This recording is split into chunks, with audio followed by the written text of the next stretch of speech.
राम राम जी।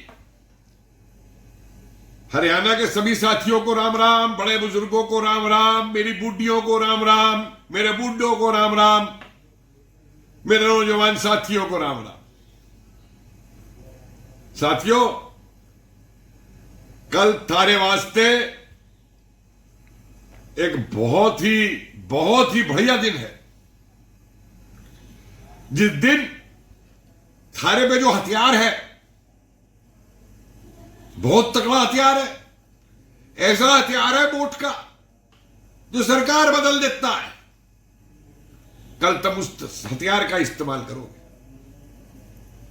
लेकिन मेरे साथियों, हमेशा जब किसी भी इस हथियार को चलावे है ना, तो उससे चलाने से पहले एक दो बातें सोचिए हैं कि उस हथियार की जो चोट लगे वो निशाने पे लगे जाके, और निशाना किस पे हो? जिनने हमारी एक तैसी कर रखी थी। अब कैसे कर रखी थी ऐसी तैसी, यो तो आपको ही तय करना है। लेकिन मैं जो कह रहा हूं, निशाना लगाने से पहले अपने हथियार से उठ के एक बार सोच जरूर लेना जो मैं कह रहा हूं। देखो भाई नौजवानों, अपने बूढ़े बूढ़े बूढ़े ताऊ जी से पूछो, चचा जी से पूछो, बापू से पूछो, जो फौज में थे, कि जब यो फौज में थे और कौन सी कांग्रेसी हुकूमतें थी, तो ये फौज को कांग्रेसी क्या कहवे थे? जब पाकिस्तानी गोली चलावे थे ना, यूं कहते ना ना ना ना ना ना ना ना ना ना, जवाब ना देना, जवाब ना देना, हम गांधीवादी हैं, हमें गोली ना चलानी। और नतीजे क्या हुए था? हमारे जवान बलिदान हो जाते थे। और जरा आज जो हमारे जवान मौजूद है, वहां पे छुट्टी आते हैं ना घर पे, शाम को बैठे हैं ना सबके साथ चौपाल में, और क्या बतावे हैं वो कि आज हमारी सरकार ने यो कह रखा है कि पाकिस्तानी एक गोली चलावे तो तुम 4 गोली दागना। अगर वो मोटर चलावे तो तोप दागना। हिम्मत ना हो गए अब पाकिस्तानियों की। ये तभी हो गए जब एक मजबूत सरकार हो गई, एक ऐसी सरकार हो गई जो देश के लिए सोचे। और एक बात थारे को और बताऊं मैं, भाई मेरे, देश ऊपर जाएगा तभी हम सब भी ऊपर जाएंगे। अगर देश नीचे आएगा तो हम भी नीचे जाएंगे।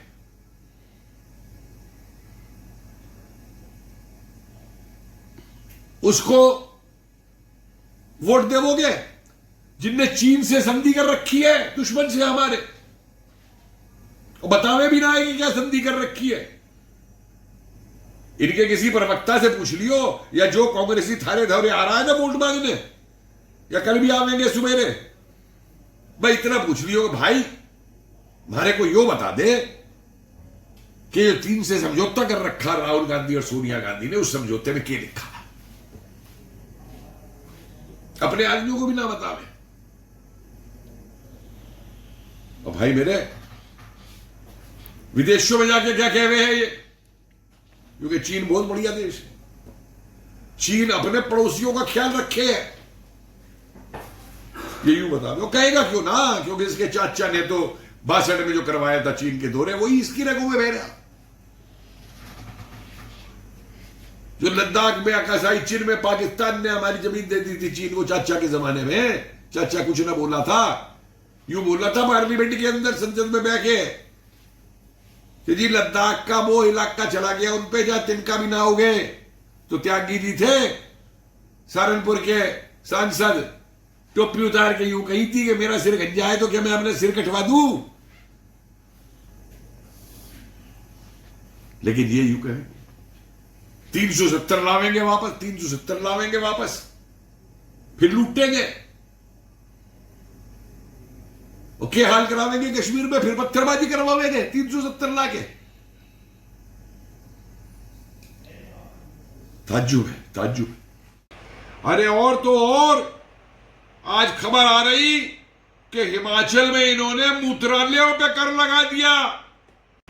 हरियाणा में ना लाना इनको, नहीं हरियाणा में मूत करने पे भी कर लगा देंगे, टैक्स लेवेंगे उस पे भी। हिमाचल में किसकी सरकार है? कांग्रेसियों की है। कंगाल कर दिया हिमाचल को इन्होंने। ये तो मूत भी ना करन देवेंगे बिना पैसे लिए हुए। जमीनें तो छोड़ो, जो जमीनें इन्होंने हड़पाई थी वो थारे को मालूम है। और के उन्हें पौने दम हो के ऊपर तुम्हारी जमीन लेकर के खोज खोज के बड़े बड़े माल बनवा दिए, बड़े बड़े लोगों को दिलवा दिए। बात करें हैं मान्यता नहीं की हो। इसके जीजे ने क्या किया जमीनों को लेकर के? इतना बड़ा जीजा कहां से बन गया इसका? अंबानी तो बना 25 साल में, और इसके जमाने से इसका जीजा 10 साल में क्या बन गया? अरबोपति, करोड़ों रुपए आ गए। मुझे याद है, मुझे बताया था एक हरियाणा वाले ने, एमएलए ने, इनकी सरकार थी कांग्रेसियों की। यूं कह जी मैं कोई अपना काम कराने गया, मुझसे उनने अफसर ने 50,000 रुपये मांगे। आज से कोई 20-25 साल पहले की बात। तो बोला मैंने जाके मुख्यमंत्री से शिकायत की कि देखो चौधरी साहब ये मुझसे ही मांग रहा 50,000 रुपए। तो मुख्यमंत्री बोला देख 50,000 रुपए ये रखे ले जा, लेकिन सिस्टम ना बिगाड़ियो। तो 50,000 लौट के यहीं आवेंगे। आज जब वो चीजें खत्म हो रही हैं, मैं मानू एक जगह में बंसीलाल जी ने बड़ी सड़कें बनवाई थी, बड़ा काम करवाया था हरियाणा में। उसके बाद क्या हुआ?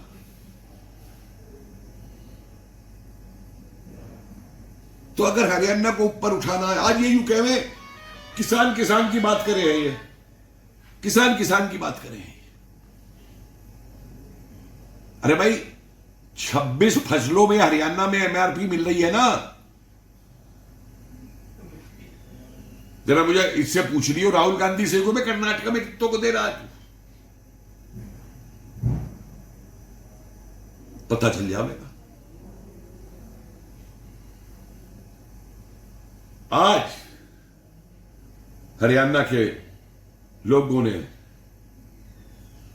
भाला फेंकन में, पहलवानी में, कई चीजों में मेडल जीतते जाके। अब मैं एक सवाल पूछूं थारे से, और इसमें जो नौजवान या जो लड़की मेडल जीतते हैं ओलंपिक में, तो हमको उसे तैयार करना चाहिए कि अगले ओलंपिक में भी वो मेडल जीत के लावे। और यो क्या कर रहा है? उस 100 ग्राम से एक मेडल रह गया उसका फोकट का। तो बजाय इसके कि उसे पहलवानी में आगे बढ़ाएं कि अगले ओलंपिक में जाके वो मेडल जीत के लावे, यो उसे राजनीति में ले आए कि राजनीति में पहलवानी करी हो, ये राजनीति में पहलवानी करवावेंगे। तो मुझको एक बात बताओ, उसका भविष्य ये खराब कर रहे हैं या बना रहे हैं? देश के लिए जो करती है, एक मेडल और जीत के लाती दोबारा तैयार करके अगले ओलंपिक में, क्योंकि ना बेटी तो क्या मेडल फेडल लेने में लग रही है ओलंपिक में, क्या कुश्ती वहां कर रही है? हमारे साथ आ, तू हमारी राजनीति में आके कुश्ती कर दूसरों से।